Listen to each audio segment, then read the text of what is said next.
नमस्कार. तर आज आहे ना, मी मस्त चमचमीत अशी पालक पनीर बनवणार आहे. तर पालकचा रंग हिरवाच जसाचा तसा आहे. पाहू शकता तुम्ही छान असे मस्त आपल्या ह्या पालक पनीरला आहे ना, छान कलर आलेला आहे.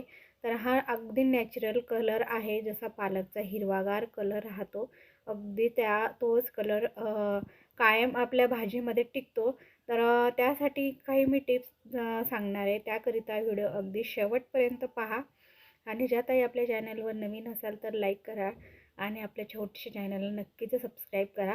तर पहा, पालक पनीर बनवण्याकरिता इथं मी 2 आहे ना पालकच्या जुड्या घेतलेल्या आहेत आणि अशा पद्धतीने आपल्याला निवडून घ्यायच्या आहेत. तर ताजी आणि मस्त हिरवीगार इथं आपली पालक आहे.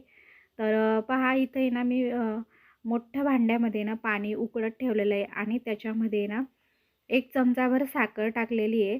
तर साखर घातल्याने जो आपल्या पालकचा रंग आहे ना, तो हिरवा जसाच्या तसा राहतो.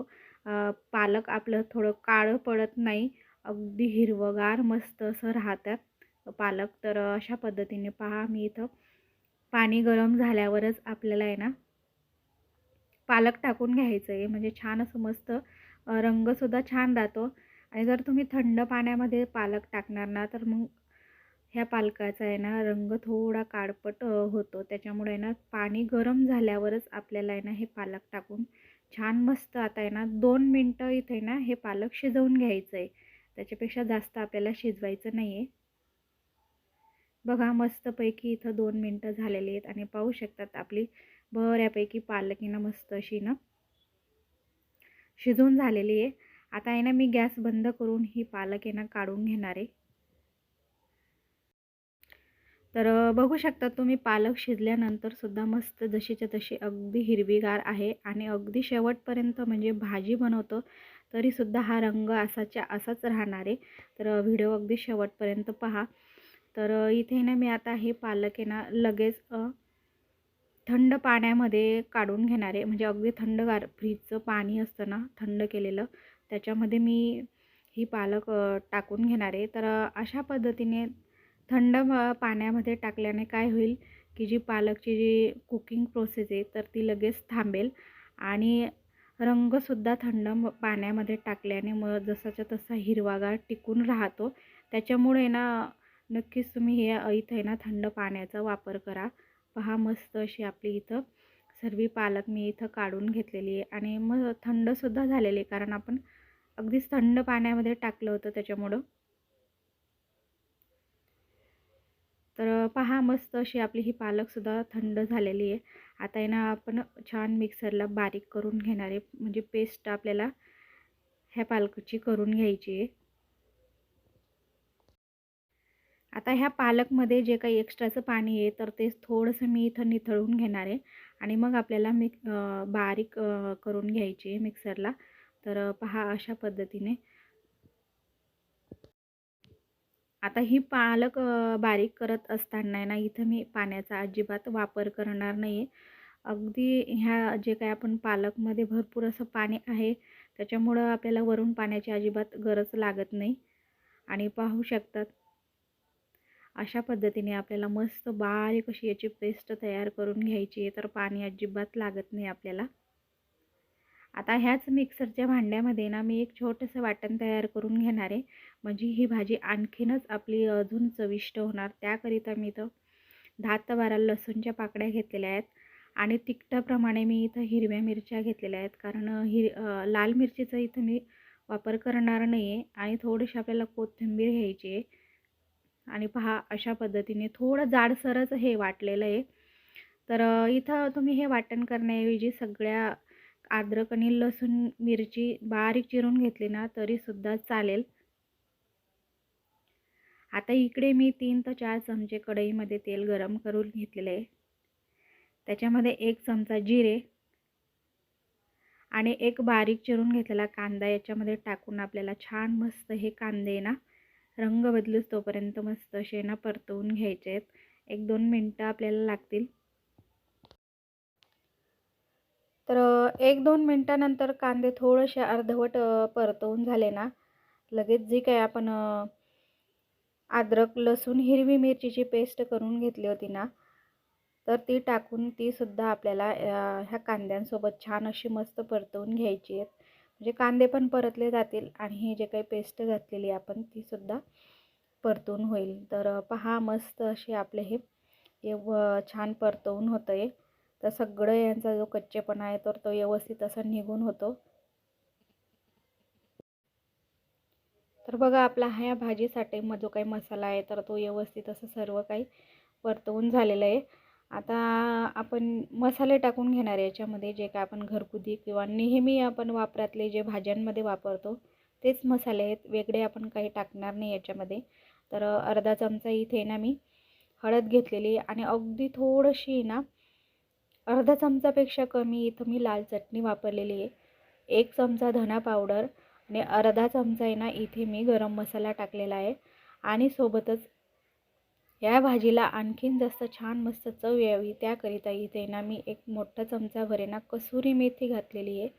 तर कसुरी मेथीसुद्धा ह्या मसाल्यासोबतच टाकून घेतलेली आहे, म्हणजे छान अशी मस्त तीसुद्धा व्यवस्थित परतवून होईल. तर हे मसाले सर्व काही व्यवस्थित असे परतवून झाले की एक मी इथे ना टोमॅटो मिक्सरला बारीक करून घेतला होता आणि त्याची पेस्ट आपल्याला याच्यामध्ये टाकून छान मस्त हा सुद्धा टोमॅटोचा जो काही कच्चेपणा आहे तो निघूस तोपर्यंत आपल्याला व्यवस्थित असं इथं परतवून घ्यायचं आहे. तर बघा आपला हा मसालासुद्धा छान मस्त व्यवस्थित असा परतवून झालेला आहे. टोमॅटोसुद्धा छान परतवून झाले आहेत. तर आता लगेच जे काही आपण पालकची पेस्ट तयार करून घेतली होती ती टाकून आपल्याला छान मस्त असं आहे ना ह्या मसाल्यासोबत परतवून घ्यायचं आहे. तर आधीच आपण पालक शिजवून घेतली होती, त्याच्यामुळं आहे ना इथं जास्त वेळ काय आपल्याला ही भाजी शिजायला लागणार नाही. तर मग हा जो काही आपण मसाला तयार करून घेतलेला आहे ना त्याच्यामध्ये ही जे पालक जशी त्याच्यामध्ये शिजेल तसे जे काही आपण वेगवेगळे फ्लेवर आहे त्याच्यामध्ये तर ते ना व्यवस्थित असे मिक्स होतील आणि आणखीनच आपली ह्या भाजीला खूप छान मस्त अशी चव येईल. तर इकडे ना कमी गॅसवर मी ही पालक शिजते तोपर्यंत आहे ना आपण जे काही पनीर आहेत तर ते पनीर आहे ना थोड्याशा तेलामध्ये किंवा तुपामध्ये आपल्याला मस्त असे अगदी थोडेसे ना हे इथं तळून घ्यायचे आहेत. किंवा मग तुम्ही तसंही वापर करू शकतात, पण असं जर छान मस्त असे तळून घेतले ना तर मग त्याची चव खूप छान मस्त अशी लागते. तर दोन्ही बाजूने अगदी थोडासा रंग बदलेल ना इतकंच आपल्याला हे पनीर तळून घ्यायचे आहेत. जास्त आपल्याला याचा लाल कलर करायचा नाही आहे. तर पहा इथं मी व्यवस्थित असे ना हे तेलामध्ये परतवून घेणार आहे. तर पहा अशा पद्धतीने अगदी थोडेसे कलर बदललेला आहे. आता मी गॅस बंद करून घेते. म्हणजे इथं आपले हे पनीर असे तयार झालेले आहेत. आणि पहा इकडे आपली ही पालकची भाजीसुद्धा छान मस्त मंद आचेवर इथे ना शिजून झालेली आहे. आता मी इथे ना 2 मोठे चमचे भरून आहे ना मलई घेतलेली आहे, म्हणजे आपण जी दुधावरची साय असते ना तर ती इथे मी टाकलेली आहे. छान अशी मस्त टाकल्याने खूप मस्त ह्या भाजीला चव येते आणि रंगसुद्धा मस्त असा आहे ना ह्या भाजीचा आहे ना असं चमकदार होतो. नक्कीच वापरा ह्या पद्धतीने थोडीशी दुधावरची साय. तर व्यवस्थित अशी मिक्स झाली की लगेच जे काय आपण पनीर तळून घेतले होते तर ते टाकून छान आपल्याला मिक्स करून घ्यायचं आहे. आणि सोबत चवीप्रमाणे मीठ आपल्याला याच्यामध्ये टाकून व्यवस्थित अशी ही भाजीमध्ये हे पनीर टाकून आपल्याला मस्तपैकी असं मिक्स करून घ्यायचं आहे. तर आता जास्त वेळ काय आपण इथं शिजवत बसणार नाही आहे. मस्त अशी आपली इथं भाजी 1 मिनिटानंतर मग शिजून अशी तयार होईल. तर बघा अगदी जास्त घट्टही नाही आणि अगदी पातळसुद्धा नाही, परफेक्ट अशी आपली ना पनीरची इथं भाजी बनवून तयार झालेली आहे. वरून मी आता याच्यावरती ना थोडंसं तडका देणार आहे. मी ना इथं अगदी थोडीशी लाल मिरची पावडर घेतलेली आहे आणि लसूण इथं मी तळून घेतलेला आहे. तर हे पूर्णपणे ऑप्शनली नाही घातलं तरीसुद्धा चालेल. आणि छान मस्त आहे ना हे जो काही तडका टाकलेला आहे आपण त्या व्यवस्थित ह्या पालक पनीरमध्ये मस्त असं मिक्स करून घ्यायचं आहे. तर ही पालकची भाजीमध्ये तुम्हाला जर अजूनच जास्त ग्रेव्ही हवी असेल थोडीशी पातळ तर तुम्ही याच्यामध्ये आणखीन पाणी ॲड करू शकतात. पण मी ही भाजी बनवताना पाण्याचा अजिबात वापर केलेला नाही आहे, कारण आपण पालक ही पाण्यामध्ये शिजवून घेतली होती, त्याच्यामुळं अजिबात आपल्याला पाणी लागत नाही. आणि पहा, खूप छान मस्त अशी पालक पनीरची आपली इथं भाजी बनवून तयार झालेली आहे. अगदी 5 ते 10 मिनिटामध्ये आपली ही भाजी बनवून तयार होत आहे. तर नक्कीच करून पहा.